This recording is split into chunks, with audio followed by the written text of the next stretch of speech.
Hello, everybody. I'm delighted to welcome you to the HR session of Global Digital Week. I'd like to introduce our first speaker, Rohit Talwar. He's a futurist and he's a CEO with Fast Future. He's also an author and has written many books on looking into the future about technology in many different areas. And he's going to give us some thoughts on the impact of technology in the future from an HR point of view. Welcome, Rohit.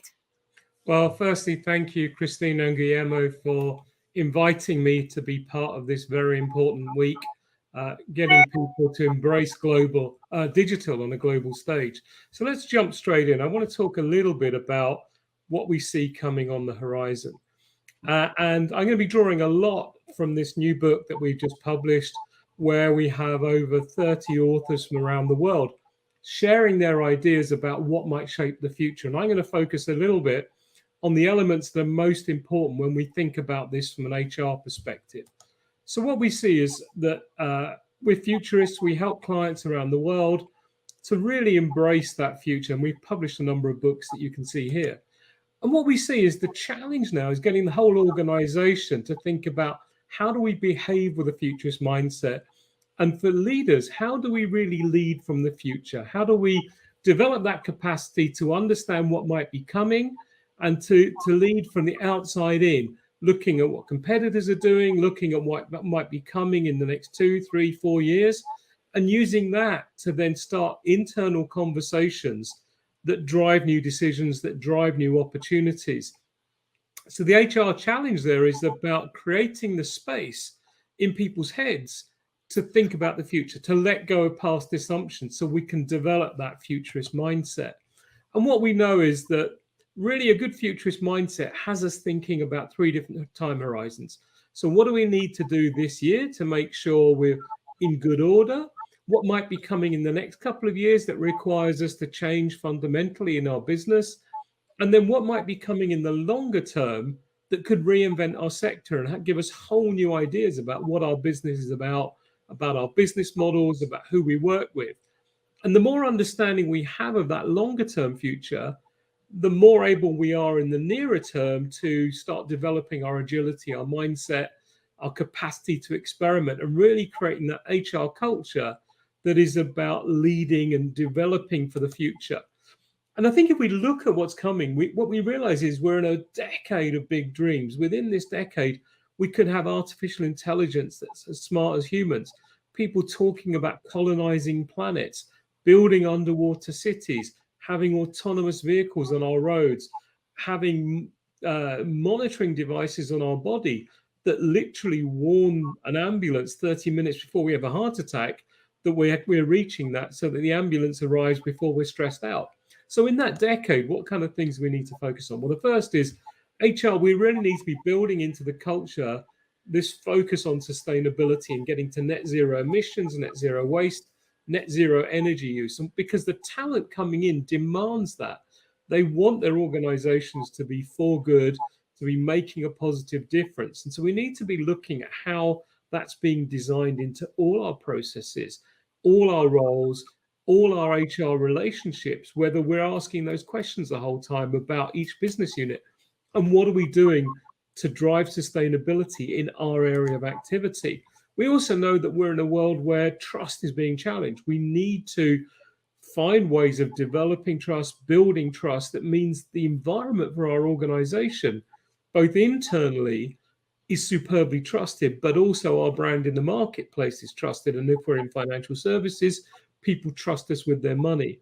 If we're in construction, people trust us to create a safe and pleasant building. And if we're in the food sector, they're trusting us to give them healthy products with no side effects. We also know that we're into an era where digital now dominates everything. The 6 biggest companies in the world outside Saudi Aramco together are worth about $10 trillion. That means they're around 10% of the entire global stock market. And if you add together all these other brands, you still don't get to 10 trillion. And it shows you how important digital is becoming and how our digital literacy now becomes our survival strategy.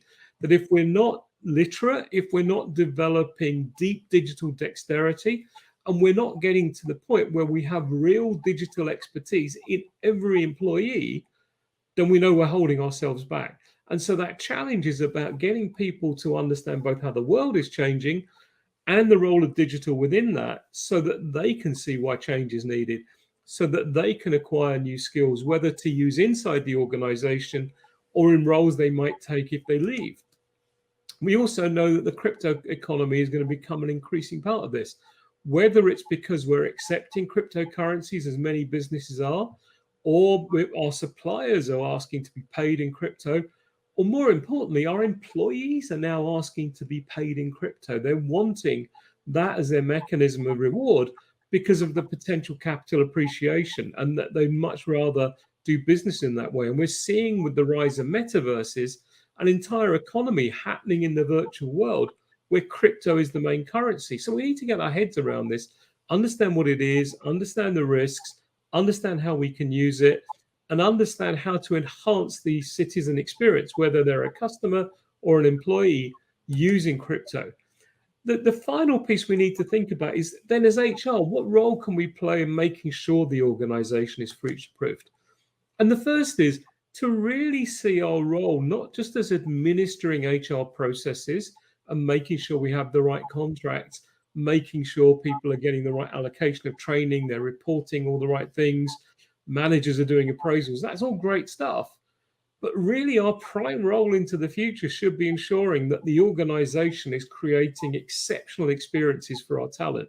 So people not only want to come to work for us, but they boast about us. They feel like they're being enriched on a constant basis. They feel like their managers and their leaders are trying to create the best possible environment for them to deliver on. They want to take new opportunities because they'll feel like they'll be rewarded, they'll be encouraged, and if things don't go well, they'll be asked to share the learning, they won't be punished. And we talk a lot about these things, but really our challenge now is, in a world where technology will play a bigger role, what role do we have for humans? And we have to make sure that the role we're creating is not just an alternative to a machine, but it's something exceptional that humans can do and requires an exceptional experience for them in order to do that. I think one of the most important things we can really focus on as well is, how are we helping employees build their own personal brand? So letting people know who they are, what they can do, what kind of talent they have. So networking internally, really showing off themselves to their best, their accumulated experience, their interests outside, but also to build their brand in the outside world, because we know people don't stay forever. So what help are we giving them to make sure they're going to the right networks, or looking at networks, they're doing the right learning, they're profiling themselves through blogs and things, and that we're really enhancing their future career by encouraging this. We also need to be thinking about, how do we help people carve their path through? Because what we find in organizations today, everyone thinks they're right, but quite often everyone has a different opinion. And it's very hard for individuals to know which is the right way to go. If we're in a matrix structure, we might have 3 or 4 different people telling us what we should be doing. And one of the challenges is, as we build the resilience of our employees, it's giving them that courage to say, okay, let me navigate my path through.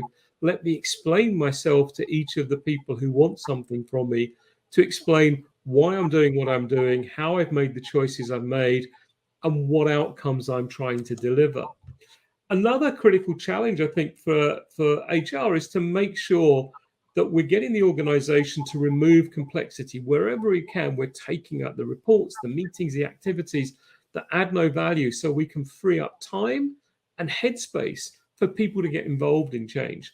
And that also means we're getting people to prioritize around key things like talent development, getting our technology right, and getting our initiatives prioritized, so we're not overloading ourselves, because we're kidding ourselves if we think we're going to deliver on these massive agendas. Something always gives, something doesn't get delivered.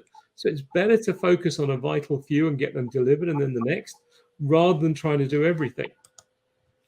And the final couple of thoughts is, a key role for the organization now is building that capacity to look at the future. And HR, I think, has a very important role to play here, in terms of not necessarily the foresight processes, but making sure we're getting the right talent in there, the right remit, and the right support, so that those people, when they're bringing back challenging ideas, have an environment that's willing to listen. So, for example, we're helping a client think about where AI might be going in the next 10 years. Now, that's a very big thing to talk about. And we're working with HR to make sure that the leaders and managers who are going to see this report are really open to these ideas and open to the possibility of their organization being turned upside down. So it's creating the culture that allows foresight to survive. Obviously, there's a clear role in making sure we're helping develop capability and also creating that focus on the future in terms of the design of work, the design of leadership roles, and getting people thinking about, well, what is the future of work?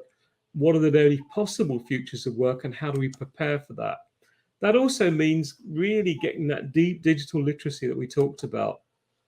And so the final thought here is really our organizations are having to change in quite fundamental ways. In the past, we had dance routines. We knew certain music would play, the music of more competition in the marketplace, the music of customers demanding a lower price, the music of someone introducing new products, the music of an economic downturn. And we knew how to dance to each one of those things. We'd learnt that. And the organization knew the response. Now everything is changing at the same time. We're into accelerated development in many areas. We don't know how to deal with them in the same ways we didn't know really how to deal with the pandemic. We don't know how to deal with blockchain technology, with crypto, with artificial intelligence, with workers wanting half the year off every year to do their own thing. We don't know how to deal with all that yet. So we have to learn those dance routines. We can't learn those dance routines by just writing reports and project plans.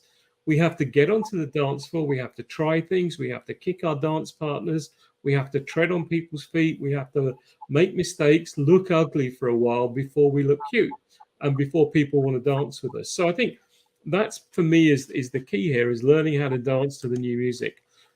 And so just to conclude here, I started at the beginning by talking about our book. We're very happy to make an offer of a 50% discount on this new book, but also anything in our bookstore. Just use that code GDW50 on our bookstore site and at fastfuture.com/shop.